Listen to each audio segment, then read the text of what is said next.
tahun 2025 tercatat dalam sejarah hiburan tanah air sebagai periode badai besar yang meruntuhkan citra sejumlah pesohor papan atas. Jika tahun-tahun sebelumnya panggung hiburan dihiasi oleh prestasi, tahun ini justru didominasi oleh ketukan palu hakim dan tangisan di koridor pengadilan agama.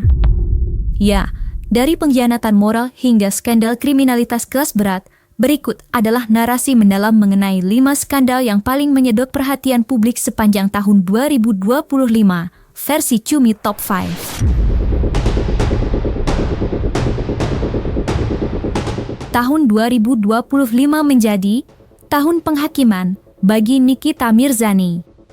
Sang ratu kontroversi yang biasanya selalu berhasil keluar dari lubang jarum hukum, kini terjepit di antara dua konflik raksasa yang tidak hanya mengancam reputasinya, tetapi juga kebebasannya secara permanen.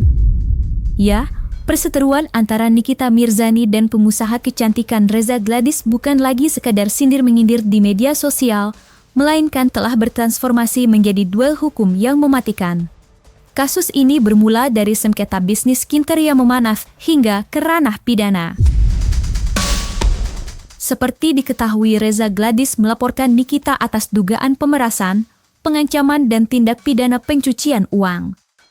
Hingga pada akhirnya Nikita Mirzani divonis 6 tahun penjara.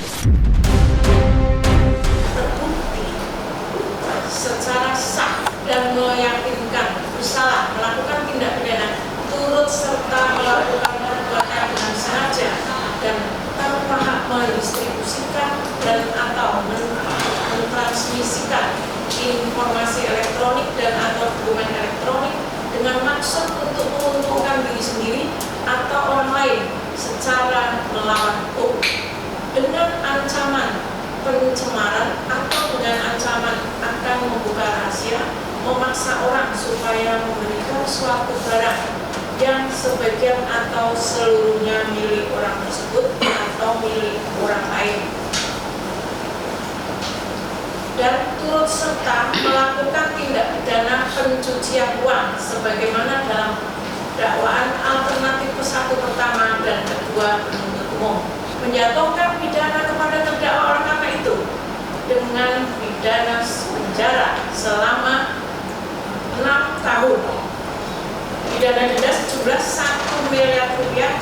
Demikian ya, sudah selesai urusan ini dan persidangan saya nyatakan ditutup. Ya, optimis untuk bebas dari penjara ya kan Niki? Ya harus, karena kan emang nggak ngelakuin.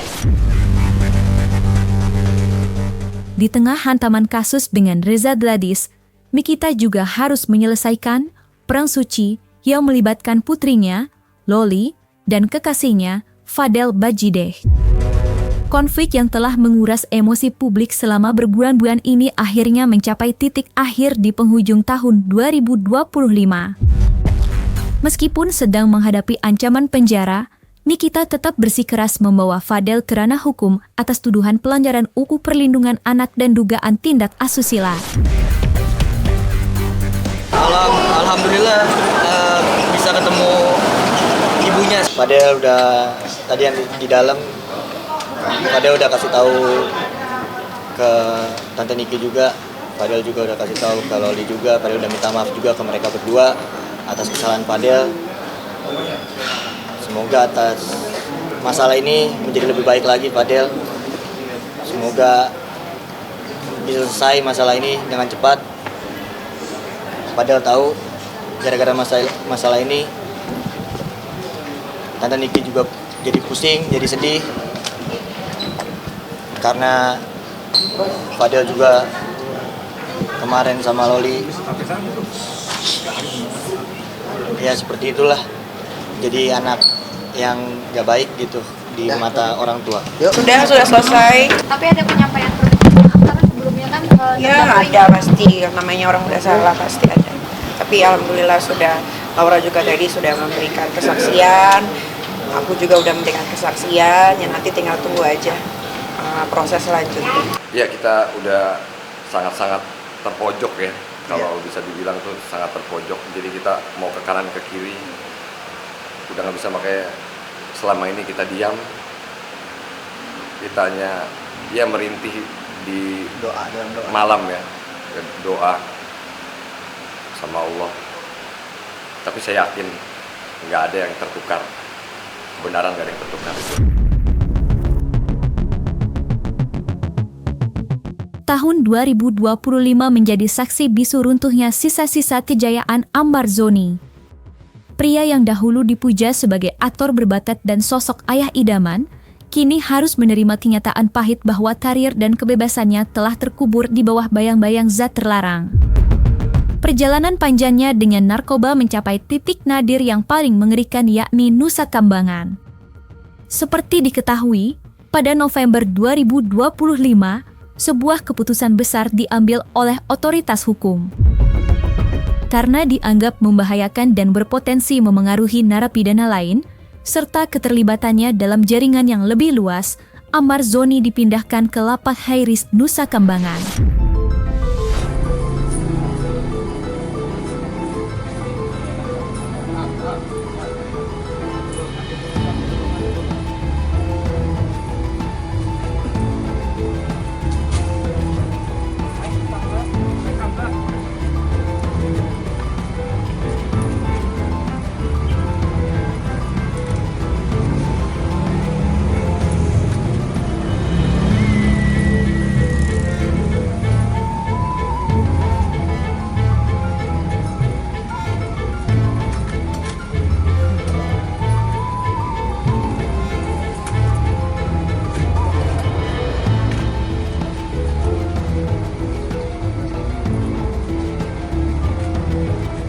Jadi saudara MAA tadi malam sekitar pukul 12 kita geser ke Nusa Kambangan dan di sana ditempatkan di Lapas High Risk Karanganyar gitu.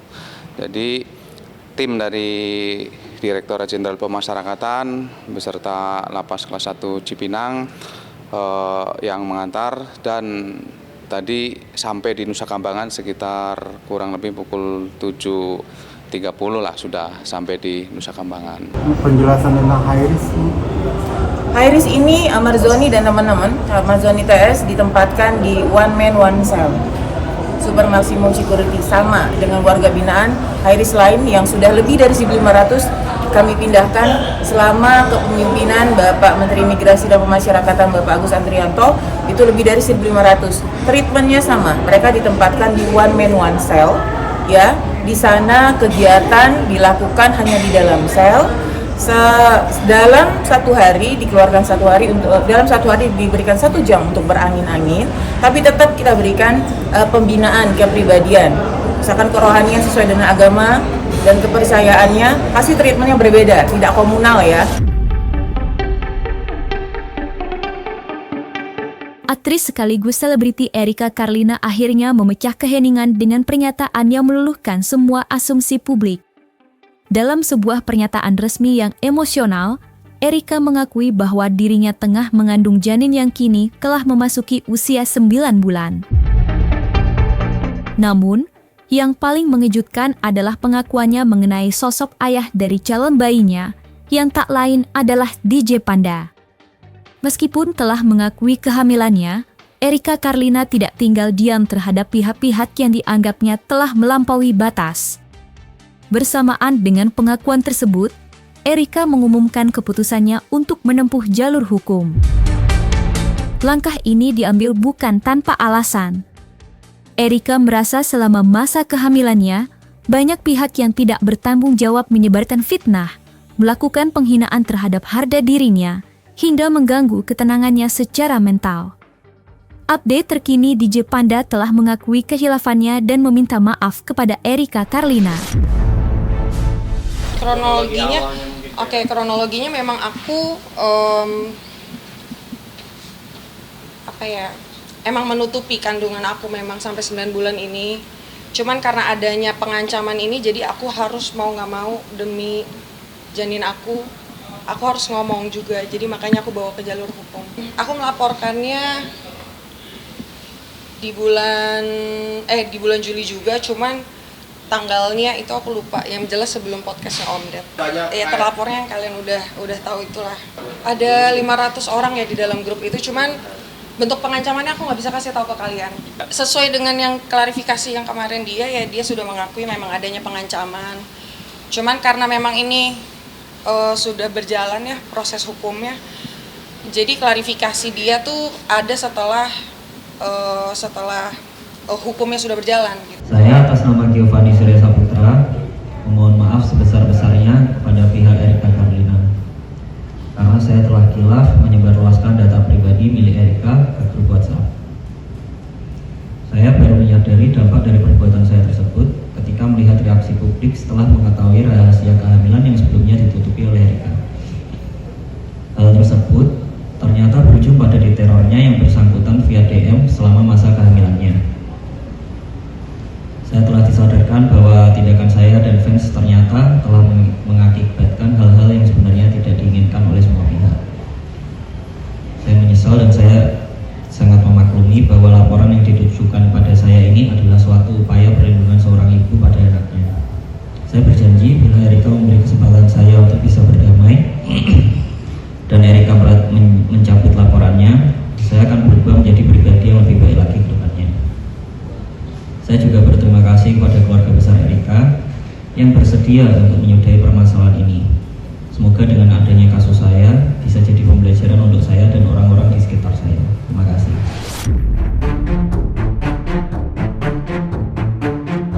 Tahun 2025 menjadi saksi runtuhnya salah satu simbol keluarga ideal Indonesia. Narasi cinta romantis antara Ridwan Kamil dan Atalia Praratya yang telah dibangun selama puluhan tahun kini hancur berkeping-keping.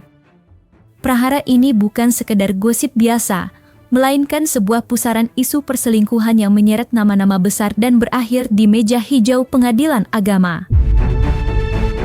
Awal mula keretakan ini dipicu oleh kemunculan Lisa Mariana, seorang wanita yang secara mengejutkan melontarkan klaim di ruang publik. Lisa mengaku memiliki hubungan spesial di masa lalu dengan Ridwan Kamil yang menghasilkan seorang anak. Situasi semakin memanas ketika publik mulai mengaitkan nama artis Aura Kasih ke dalam lingkaran konflik. Hingga pada akhirnya kesabaran Atalia Praratya mencapai titik nadir. Menjelang penghujung tahun 2025, wanita yang akrab disapa Bu Cinta ini mengambil langkah yang tak pernah dibayangkan publik, resmi melayangkan gugatan cerai di Pengadilan Agama Bandung. Saya dari Palembang itu ternyata positif hamil setelah kurang lebih 2 atau 3 minggu kemudian. Saya menelpon Pak RK, saya bilang saya lagi hamil dan beliau menyuruh saya menggugurkan kandungan saya dengan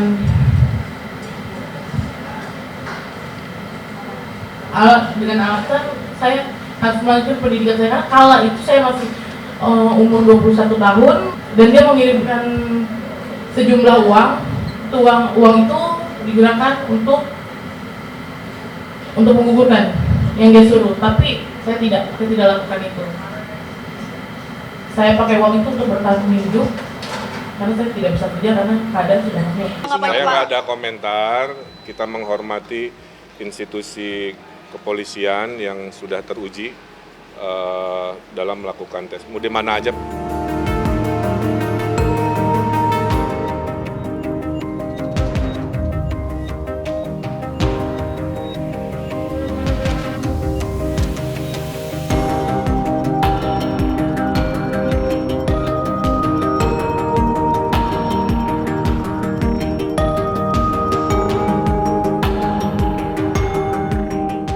Yang itu ya masalah isu-isu di luar. Jadi sebetulnya kita juga nggak tahu ya kalau masalah yang dengan Pak Ridwan Kamil, tapi dari Mbak Aura sendiri bilang itu nggak benar semua.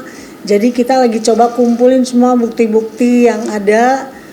Kalau memang nanti kayaknya semakin parah ya beritanya, saya lihat inilah itu segala macam. Kalau isi gugatan, materi gugatan tentunya kita harus menghormati aturan yang berlaku ya. Karena di dalam pasal 80 ayat 2 Undang-Undang Peradilan Agama bahwasanya gugatan perceraian itu bersifat privat. Jadi kita senantiasa harus menghormati aturan yang berlaku. Kalau tuntutan sendiri ialah tentunya semoga Bu Atalia menyampaikan saling mendoakan saja. Semoga ada yang terbaik ya buat Ibu dan Bapak. Ya kalau kata Bu Atalia paling saling doakan saja. Iya tentunya lah. Para pihak tentu ingin yang terbaik. Kalau masih ingin mempertahankan ya.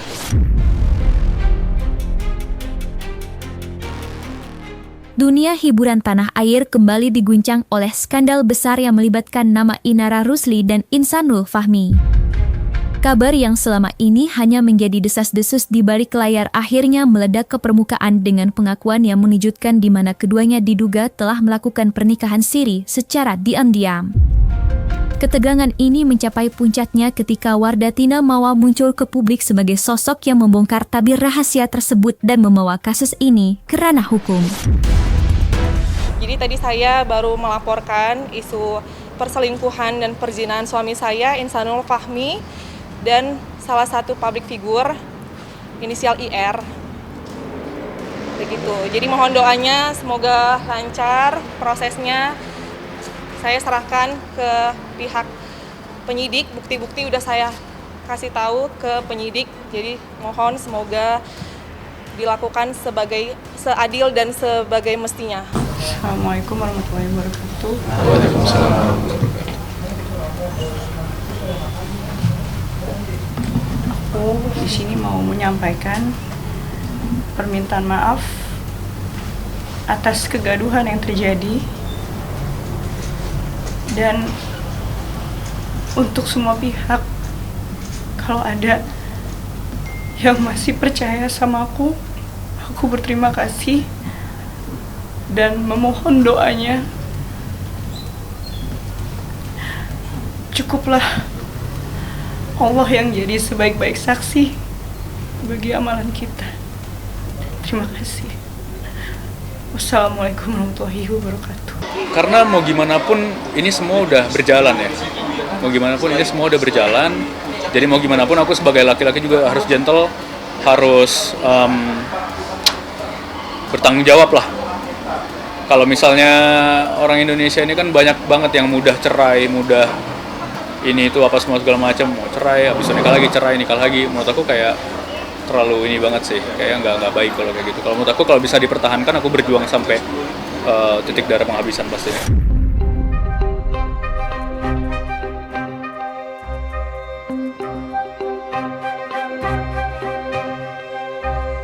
Nah, selesai sudah Cumi Lovers. Jangan lupa untuk like, subscribe, dan juga share channel YouTube Cumi Cumi.